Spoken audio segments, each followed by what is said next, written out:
Setelah sekian lama penuh drama, tarik ulur, dan ketidakpastian, akhirnya Indonesia secara resmi lanjut bekerja sama dengan Korea Selatan dalam proyek jet tempur masa depan KF-21 Boramae. Dan yang lebih mengejutkan, penandatanganan kerjasama lanjutan ini dilakukan langsung di depan publik, di ajang Indo Defense ke-2025. KF-21 Boramae adalah jet tempur generasi di atas 4,5 hasil kerjasama antara Korea Selatan dan Indonesia, dikembangkan oleh Korea Aerospace Industries. Proyek ini pertama kali diluncurkan pada 2015, dengan Indonesia berkomitmen untuk menanggung 20% dari total biaya pengembangan yang mencapai 8 triliun won atau sekitar 100 triliun rupiah. Namun di Indo Defense 2025, semua keraguan itu ditepis. Delegasi Kementerian Pertahanan RI bersama KAI dan perwakilan pemerintah Korea Selatan akhirnya menandatangani nota kesepahaman baru, memastikan Indonesia tetap ikut serta dalam proyek ini sampai tahap produksi massal.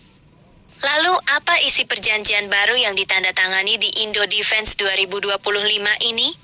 Berdasarkan informasi yang beredar, poin-poin utama perjanjiannya mencakup: pertama, Indonesia melanjutkan komitmen biaya. Indonesia akan tetap menanggung 20% dari total biaya proyek dengan skema pembayaran ulang cicilan kontribusi yang sempat tertunda. Kedua, alih teknologi diperluas. Insinyur dari PT Dirgantara Indonesia akan kembali dikirim ke Korea Selatan untuk mengikuti fase produksi dan integrasi sistem. Ketiga, fasilitas produksi di Bandung. Indonesia akan diberi lisensi untuk memproduksi beberapa komponen di dalam negeri, memperkuat industri pertahanan lokal. Keempat, opsi pembelian jet produksi. Indonesia juga akan membeli minimal 24 unit KF-21 dalam batch pertama produksi massal mulai tahun kedua. Ini menandai babak baru yang lebih jelas dan konkret, serta menempatkan Indonesia kembali sebagai mitra utama Korea Selatan dalam pengembangan jet tempur masa depan Asia. Apa saja dampak positif dari keputusan ini untuk Indonesia? Pertama, transfer teknologi nyata. Alih teknologi yang dijanjikan tidak sekadar janji di atas kertas. Keterlibatan langsung insinyur Indonesia dan pembangunan fasilitas di PT DI bisa memperkuat kapasitas industri kedirgantaraan nasional. Kedua, modernisasi TNIO. Dengan rencana pembelian 24 unit KF-21, TNIO bisa memperkuat kekuatan udara dengan jet tempur modern yang punya fitur radar ASA, kemampuan stealth parsial, dan sistem avionik canggih. Ketiga, diplomasi strategis. Keputusan ini juga mempererat hubungan bilateral Indonesia-Korea Selatan yang sudah terjalin lama dalam kerjasama ekonomi dan pertahanan. Namun bukan berarti semuanya berjalan mulus. Masih ada beberapa tantangan yang harus dihadapi, antara lain: pertama, masalah pendanaan.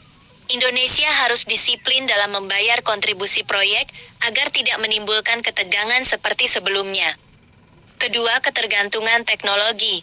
Meski ada alih teknologi, namun beberapa komponen vital seperti mesin GF414, G400, dan radar tetap dikontrol oleh pihak asing, terutama AS. Ketiga, persaingan dengan jet lain. Indonesia juga sedang menjajaki pembelian jet tempur dari Turki dan Rusia. Apakah Indonesia bisa konsisten dalam satu program atau akan tersebar ke banyak pilihan? Beragam reaksi muncul dari pengamat militer dan masyarakat. Keputusan melanjutkan kerjasama KF-21 adalah langkah strategis yang akan berdampak jangka panjang. Tapi pemerintah harus konsisten dan serius dalam komitmen ini. Pengamat pertahanan Koni Rahakundini Bakri. Netizen juga banyak yang menyambut positif langkah ini, menganggapnya sebagai bentuk keseriusan Indonesia mengejar kemandirian alutsista. KF-21 bukan hanya soal jet tempur.